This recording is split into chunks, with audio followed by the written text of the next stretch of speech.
the question that I want to know is a successful guy like you that has all these opportunities, but I also know you take time out of that to teach guys like me, because I am in one of your mastermind classes along with other students. I want to know why. Yeah. So someone did it for me. 2007, someone did that for me, and I paid them for their time, for their knowledge, for their advice. And it took me from literally struggling for 11 months trying to do my first real estate deal to paying this person that took time out of their schedule to teach me. And I ended up getting a deal done in 3 months. I love multifamily. I love real estate investment. Team is very important. Things will sometimes go wrong on real estate deals. It's just the nature of the industry. We've considered investments together. We work with many of the same people. And I'm forming, partnerships with people on all different levels, and it's a win-win-win for everybody that way. Step by step, I planned out what I was going to do. I planned on going sailing, so I knew what I needed to accomplish, and I started that plan. Actually, in fact, I wrote a book, and it's called Dreams, Goals, and Adventure. Aloha, and welcome to Deal or No Deal, Multifamily Real Estate Investing Podcast with your host, Michael Ditton. Our mission and vision for this podcast is to share the knowledge and stories of others to inspire and motivate those not only in their pursuit for success in real estate investing, but in their overall journey in a life adventure, and to help create abundance on every level of their life. This podcast is sponsored by Helios Capital Investments, shedding light on multifamily real estate investing.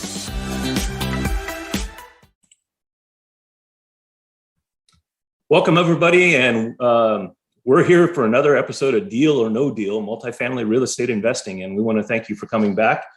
Today, my guest is not only a good, close personal friend of mine, but he's one of my coaches. He's one of my mentors, Nate Armstrong, and I tell you, if you haven't heard of Nate out there, you will today. But Nate is just one of those incredible human beings, true to the heart. He's a family guy. He's driven his business to, one of the fastest growing companies, marked by Inc. 500. He's coached hundreds and hundreds, I think 800 plus students across the United States and in Canada. Nate is an animal when it comes to real estate stuff. Not only is he helping people with it, but he's done over 1,100 deals himself. Through all the lessons that he's learned and shared with everybody else, he's been picked up on NBC and ABC and been featured on those. And a lot of the big guys out there like Ron LeGrand, Dean Graziosi, Mike Wolf, and more that I haven't mentioned have actually had Nate come on and speak for them. So Nate is just one of those powerhouses. He is truly a family man. I'm glad to be part of his family. He definitely is a man of God, and he is also just one of the most well-rounded, great guys that I know. And we want to thank Nate for joining us today. So thank you very much, Nate, for coming on. Michael, I think I'm blushing back here. Thanks for the warm intro, man. It's a pleasure to be here.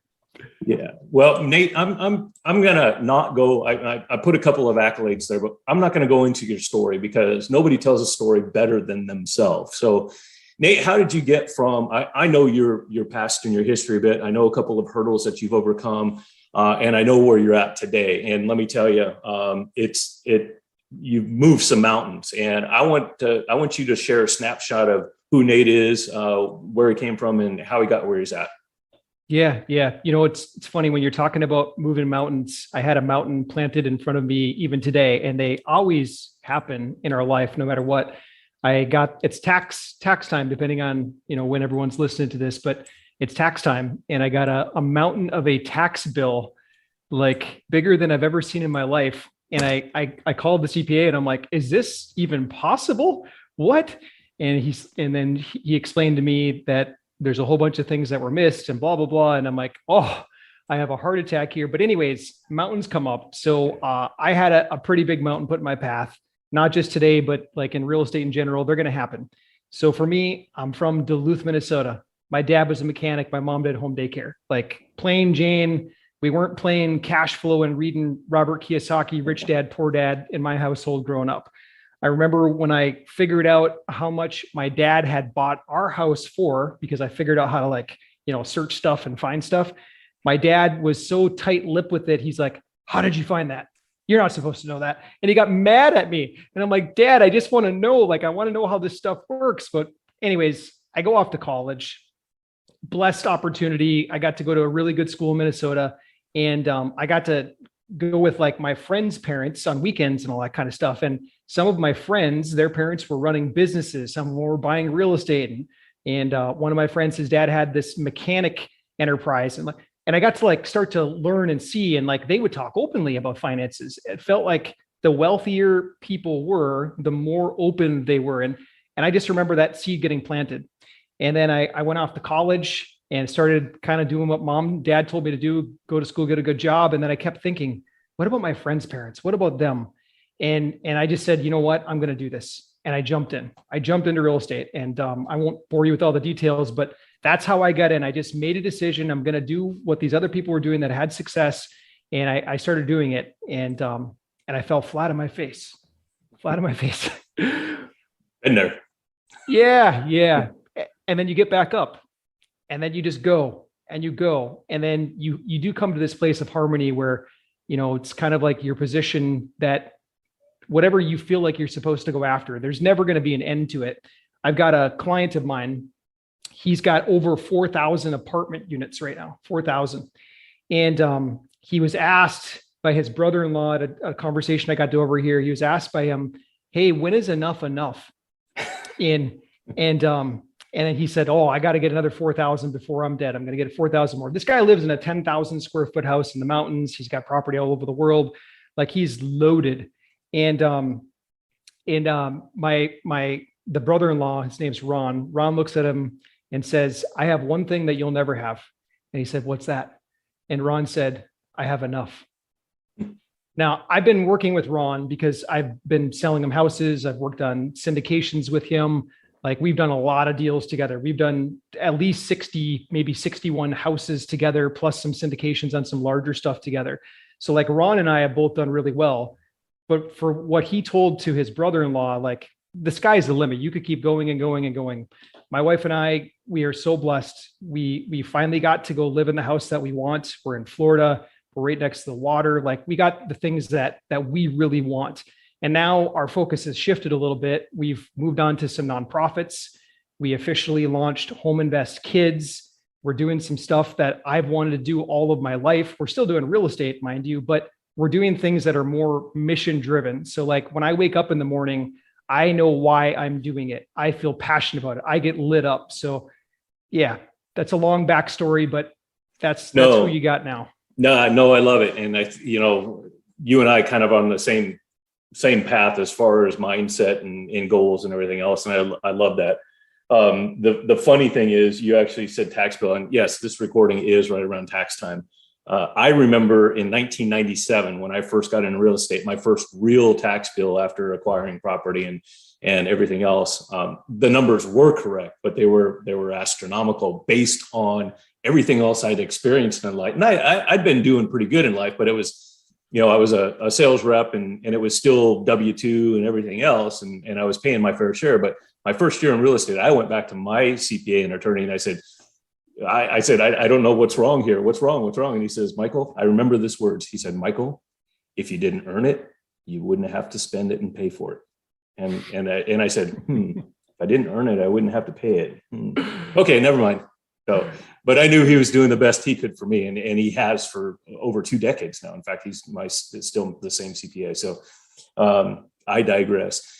Anyhow, thank you very much for sharing a bit of your story. And I know that it doesn't surprise me that you have Home Invest Kids now. It doesn't surprise me that you're going out and you're doing more to help other people, because that's just who you are.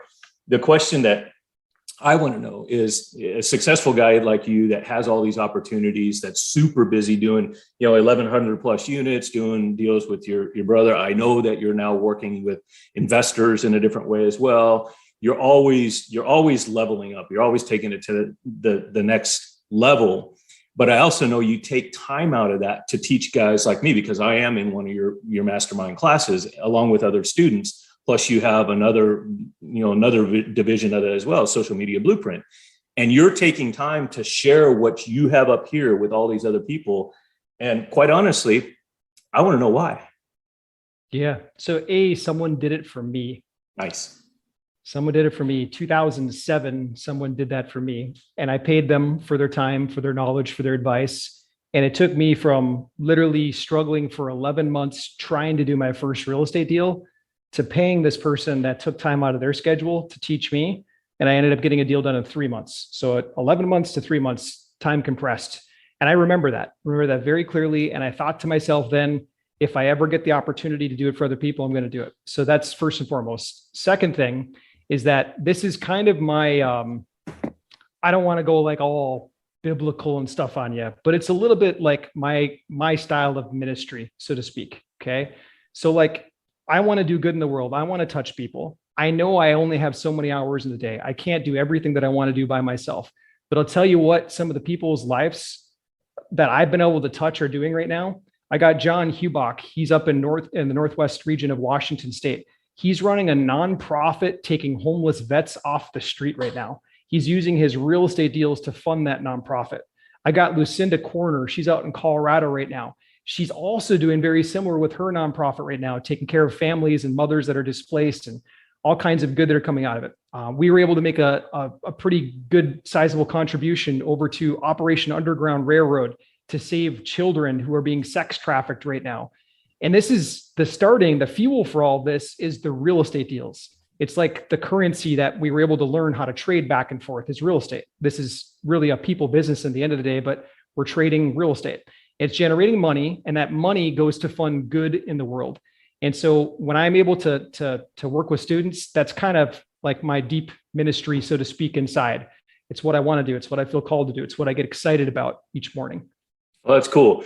And again, we run in the same circle, so this doesn't surprise me. In fact, I had the pleasure of interviewing Carolyn Gallardo here a couple of weeks ago, and Carolyn is on the same mission. You know, what she's doing is a little bit differently, but it's the same purpose. She's out there to do better in the world and leave a legacy behind that is going to impact the future generations. And she's using real estate investment as her vehicle that allows her to do that. And of course, you know, I'm kind of on the same mission with myself. And when we chatted last October, we talked about that compression. In fact, I came to you with a 5-year plan and you said, why don't we do it in 2 to 3? So I do appreciate the opportunity to work with you and use that mindset, because I know everything is doable if you have the right mindset and you want to go out and make that happen. So thank you for doing that for me and for so many other people. One of our really good, he's been done marketing for us for years. Really good dude. His dad passed away recently. And his dad was 69 years old, so fairly young guy. And I remember he came to me, my marketing guy, and he explained, he said, Nate, what I thought I had at least a decade left with my dad, at least a decade. My dad was a pastor. He took care of people. He was doing good in the world. I thought I could spend the next 10 years with him. But what I thought was a decade turned into, when I got the call about him going to the hospital, it turned into 72 hours. And I got 72 hours with my dad at his bedside. And he said, the one thing that my dad taught me in that 72 hours is that life is like a snap of a finger. You just got to go out and make the most of it. You absolutely do. So guys like you're doing this show right here to help people. Like, I know we're going to drop some gold for people for real estate investing on this while we're together. And you're doing this to help people. If you can make that help, that ripple effect, so to speak, out into the world, like I know how many people you're going to touch too. Michael, your heart is like a big, huge chunk of gold inside. You just like to share it with people, and you're the kind of guy that you want to walk up and give a hug to every time. So I love that you're doing this too. Thanks. Now you got me blushing. Fair game, huh? I appreciate that. And yeah, I do appreciate that. And yes, I love doing this as well. I mean, this is fun. This is not only am I doing it because I'm invested in real estate and real estate investing, but I'm doing it for others, not just investing, but for others to benefit from. So that's part of it. I want to kind of highlight a little bit on, I've got two kind of questions. One, since we're talking about, you know, what you and I do in it and how it has this effect on our life, and we have this ripple effect, what would you actually say to somebody that maybe they're just getting in it, or maybe they've been in it for a while and they want to kind of do something a little differently, or maybe they've never been in it and they've been thinking about it? You know, what would you say to that never in, a beginner, and or somebody that wants to make some changes and really level up, what would you say be good for them to do? Ooh, well, number one, get as much education as possible. But number two, you got to jump in somewhere. You got to jump in. Why? Let's start with that bigger question. Why do you have to jump in?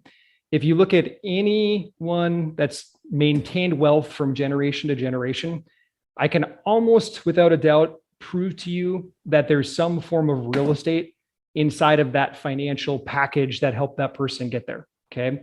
If you look at the Vanderbilt family, one of the most successful early on in the founding days of America, the Vanderbilt family, there was a lot of real estate in there. But one thing that they did is they lost it. They lost the majority of it, 80% of it, within 49 years of senior Vanderbilt building the fortune. Okay. I'm going to compare that to the Rockefellers. The Rockefeller family has more than 10x'd the family fortune. It's still going up to this day by a long shot. What's the fundamental difference on this? Okay. The Rockefellers stayed engaged in investing all the way through. The Vanderbilts, after the senior had passed, 11 of his kids and grandkids built mansions in Manhattan. 11 of those Manhattan mansions no longer exist today. They squandered the money. They weren't investing the money. They were just spending the money. You got to be in the game. You got to be playing the game.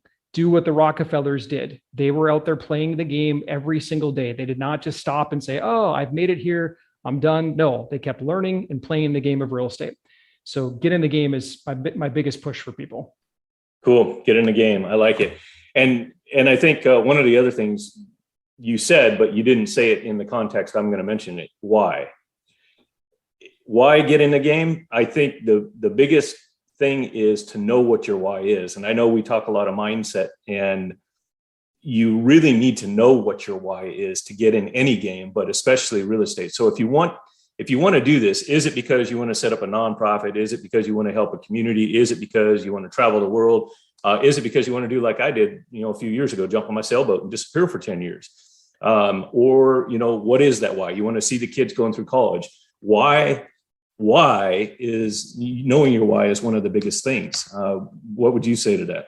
Yeah. Like the why, it's something that some people just kind of skim over. They're like, oh, I don't need that, mindset stuff. Here's the thing, like going back to the Vanderbilts versus the Rockefellers. Did you know that the Rockefellers, they have a family constitution that describes their why?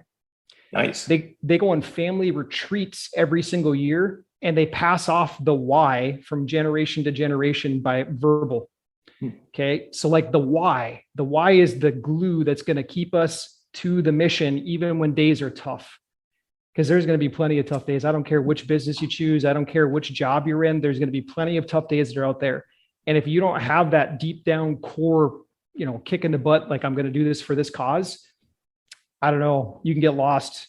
I remember when I went through a real tough patch. I got into a development project I never should have. I got overly excited and jumped into this huge project. And the guy that was running the project, he ended up jumping ship on it. And it sent the whole thing downhill. I tried my best to save it. I moved there. I took it over. I got it to the finish line, but it was just too late. We had so much interest accrued at the bank and whatnot. So we lost money. I ended up going through bankruptcy.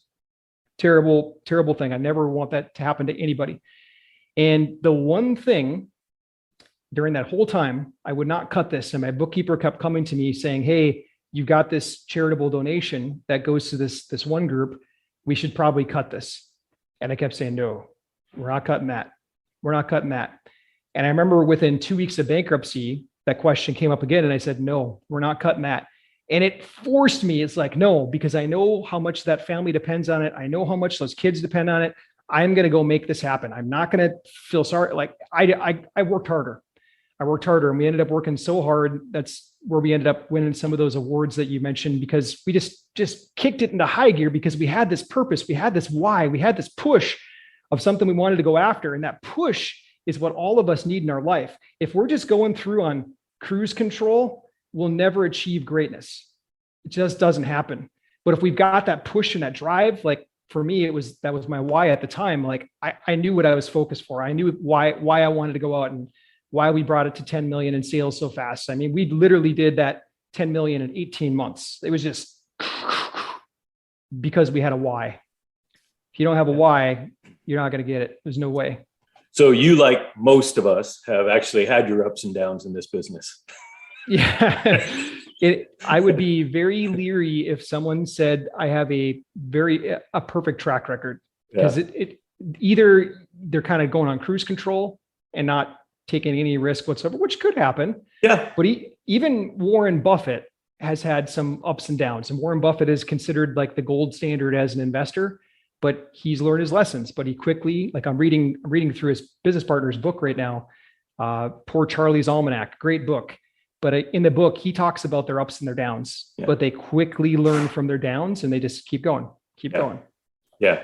You know, the person that says, you know, I've never, ever. Well, when I was sailing, and I tens of thousands of miles sailing over, 10, 12 years. One of the things that I remember, it was kind of the funniest thing that somebody ever said to me. It says, when they refer to it as sticking it, that means running aground. And they said a sailor he's either stuck it or will stick it. There's no other time. And I was thinking early in my sailing career, and I did races and all kinds of other stuff. I'm going, it'll never happen. And one night it actually did happen. It happened in the harbor in San Diego, coming in about 4:00 in the morning, completely tired and everything else. And I saw a red light, and I thought it was a channel marker, and it actually turned out to be a red traffic light. And I was on the wrong side of it, and I went into some shallow grunge. I mean, I was going slow, so I pulled it right back out. But the thing that came to me right then was not other than, oh crap, I just ran aground. It was that saying, you either stuck it or you're gonna stick it. That's it. So yeah. I get some fun ones. Now I know that term. Okay, I stuck it once too, Michael. I stuck it once too. Yeah. It was a sandy bottom out here in the ocean behind our house, but nothing happened. But I stuck it. So it's gonna happen. Challenges happen. That's how we end up learning. So, okay, I'm gonna turn to a more business. We can call it serious, but I value your opinion, because we have these conversations on a regular basis. But I value your opinion in the market. And yes, we're recording this now, but this actually might be, something that we can all reflect back on later, just like, 2007, 2008 timeframe. But what you're seeing in the market today, compared to, we dealt with COVID, we're still on the tail end of COVID, the craziness that's happened, like we all kind of expected at first the market would crash, but it did completely the opposite. But now we're starting to see some of the effects of COVID and kind of where it's going. So, market, yesterday, today, and future market, kind of give me your snapshot of that. Sure. So geographically, it's going to vary like it always does. I mean, even if you go back to the last crash, the great crash, the 2007 through 2012 era for most of the country, there were some markets that were unfazed, like strangely enough, like Philly. Philly was pretty flat the whole time. There were areas of Texas that actually went up in value during the last crash. And so geographically, it's going to be different. So whoever is listening to this, like if you're saying, well, gosh, not my market. Well, I'm going to speak kind of globally right now. The government has been printing money since 2008. They have been injecting money into the system. They've been buying treasuries and all kinds of stuff with that money, but they've been injecting money. So imagine an airplane that basically takes off, but then never has to land for gas. It just flies around constantly. That has been the market. The market has been pumped up for all this time. Well, the Fed announced, because of everything that's going on right now, inflation, everything else, they have to stop that program. They're stopping it. And it's kind of an abrupt halt. I mean, maybe it didn't seem that way in the news because it was kind of slid in there and there's so much other world drama going on right now that no one noticed it, but it's a big deal. They've been printing money for over a decade, and now they're going to stop printing money. Oh, by the way, on top of it, we're going to crank the interest rate up 7 times in 1 year. 7 times in 1 year. I remember one of the very first loans I took out for a property, I paid 7.25% interest. And that was right after the last time that the Fed decided to crank up interest rates 7 or more times in a really short window of time. So the people now that are used to paying like 3 or 4% interest and like life is good because everything's almost free. I mean, that's really, really cheap. When interest rates double and they get to 7 or they even get to 8, and I know there's going to be people saying, oh, that'll never happen, Nate. Look at the 80s. Just Google search 1984 through 1989. I mean, you lived it. Yep. The 80s, we saw the biggest, we saw the S&L crisis. Interest rates went through the roof. Well, it can happen really fast. And when you start to pull levers like that, every time the government does, there is a change in the marketplace. So what's going to come? You know what? If I knew that answer, that'd be like crystal ball talk. I would probably make hundreds of millions, maybe $1 billion on it. What I suspect is going to happen, though, is going to slow stuff down. Will stuff start to come crashing in the weaker markets that have just been like ran up way too fast, where the wages cannot support that growth? Yeah, they're going to crash. They're going to come down. How much will they come down? I don't know. It could be as much as 50%. Could see more. Remember last time around, Las Vegas went down by more than 50%. Phoenix, Arizona, Cape Coral, Florida, there were certain markets in the country that just got hammered. And then there were certain markets that did just fine. So geographically, it'll be different, but I think as a whole, we're going to see some subsiding in the marketplace.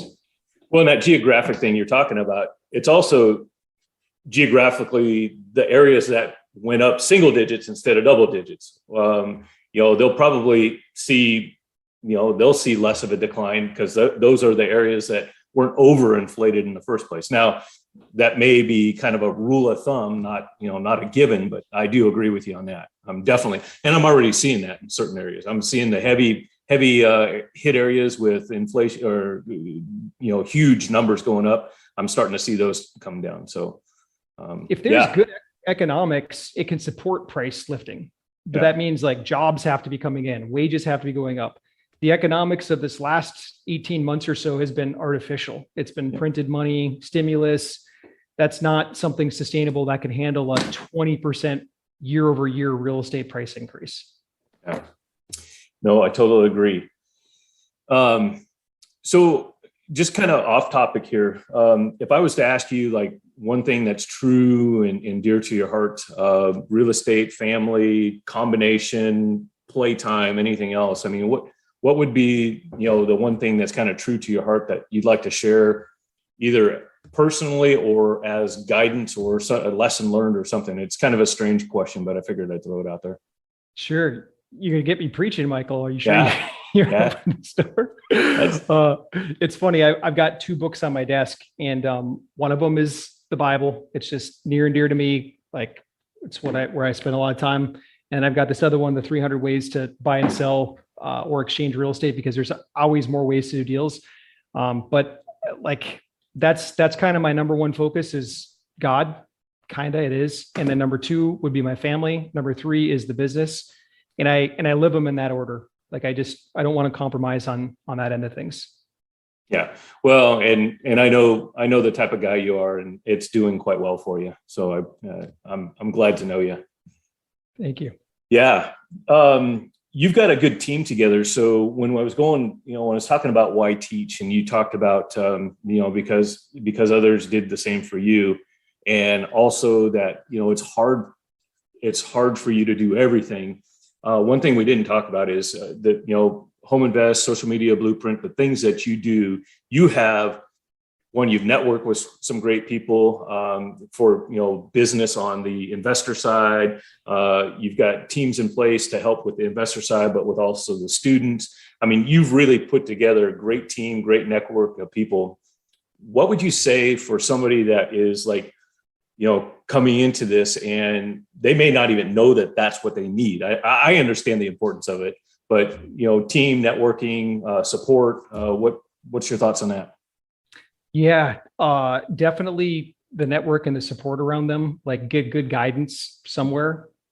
If I were to do it all over again, I'd go find a good mentor right away. Someone that's already walked the path that I wanted to walk, and they were operating at an integrity level that I could align with. If I found those 2 things, then I would figure it out. Like most of the mentors, especially early on that I signed up with, so to speak, I didn't have enough funds to do their price points of their programs, but I figured it out. I did it anyways. And I always ended up making a huge return on the back end of that. So that's what I would do. If someone's listening right now and they're like, gosh, I can't do that at all, then take the free knowledge and put it into action, make money off of it. But you have to commit. You're going to do it one way or another. It's going to be harder. You're going to bump into brick walls more often without having guidance. but one way or another, you just got to do it. You got to do it to put yourself in a position where you can take off. Yeah.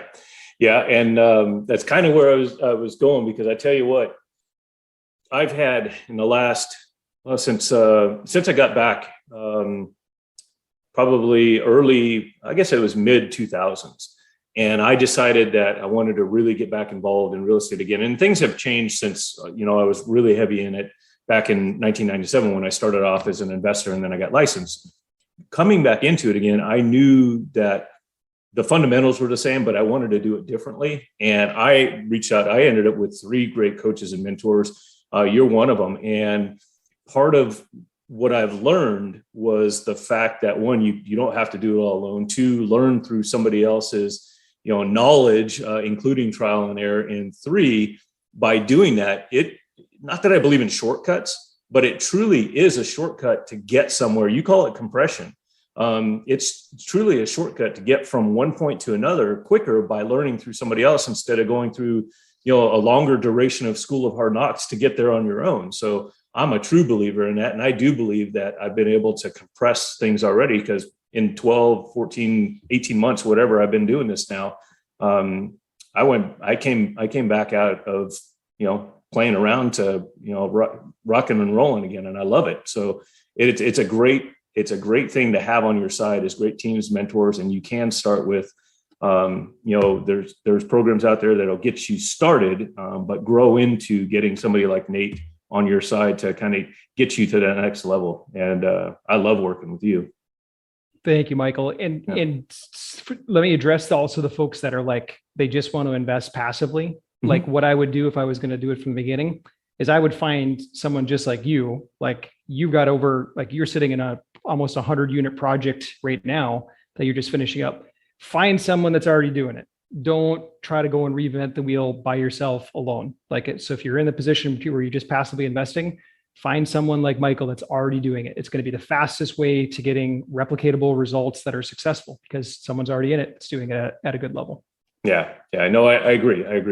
And you can learn from them. And if you can find out something that you can bring to the table, there's possibility of partnerships as well.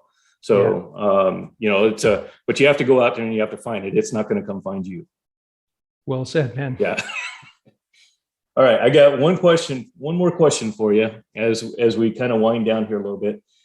Nate, we hope that you don't go anywhere soon, but when that day comes that you're no longer with us on this earth and you've ventured off into the worlds beyond, what is the legacy or meaning or impact that you want to leave behind on this world? What is it you want everybody to know after you've gone?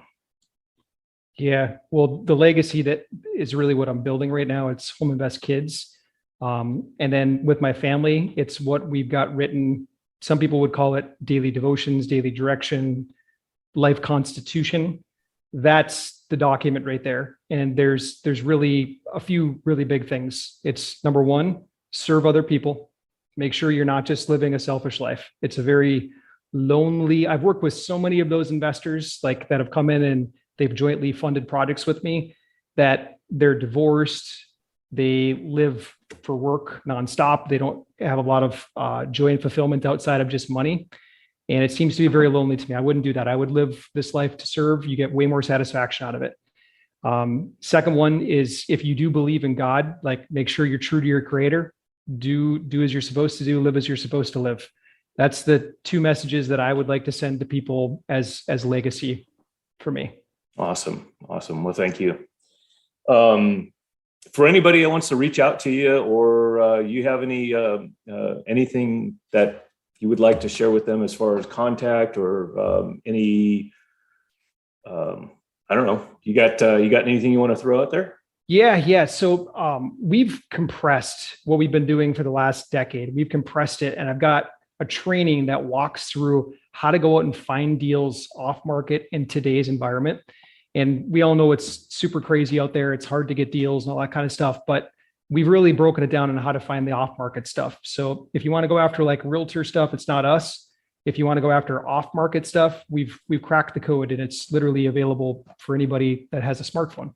And so to get that, you go to allaccessrei.com/start. allaccessrei.com/start. There's a video training right there. You just enter in your information and it'll pop you right to the video training, and rock on. Go out there and do something good with it. Cool. And if they want to reach out to you, can they do that through there? Should they do it through me? You have another means? Yeah. So on that same page, it'll send you an email that is like a confirmation email with the training, just in case you can't watch it on the page. And then that's our email inbox. It's me and one other person on the team that checks it. So you could reply to that email and we're in direct contact right from there. Awesome. And for the listeners and viewers, because we do this in audio and video, we will post that in the show notes. So you don't have to worry about it if you didn't write it all down. We'll get it to you. So Nate, I gotta say, thank you very much for taking time out of your busy schedule, because I know how busy you are. I truly appreciate it. But I thought it was, the gifts that you have and the knowledge that you have is definitely worth sharing to other people. And I really appreciate you taking the time and coming out and doing that. Thank you, Michael. Yeah. Appreciate it, man. Yeah, no problem. So for those of you who are listening and or viewing, thank you very much again for, making Deal or No Deal multifamily real estate investing part of what you listen to or watch, and keep an eye out for future episodes. And in the meantime, Nate, thank you very much. And thank you to all of our fans out there. You all have a great day.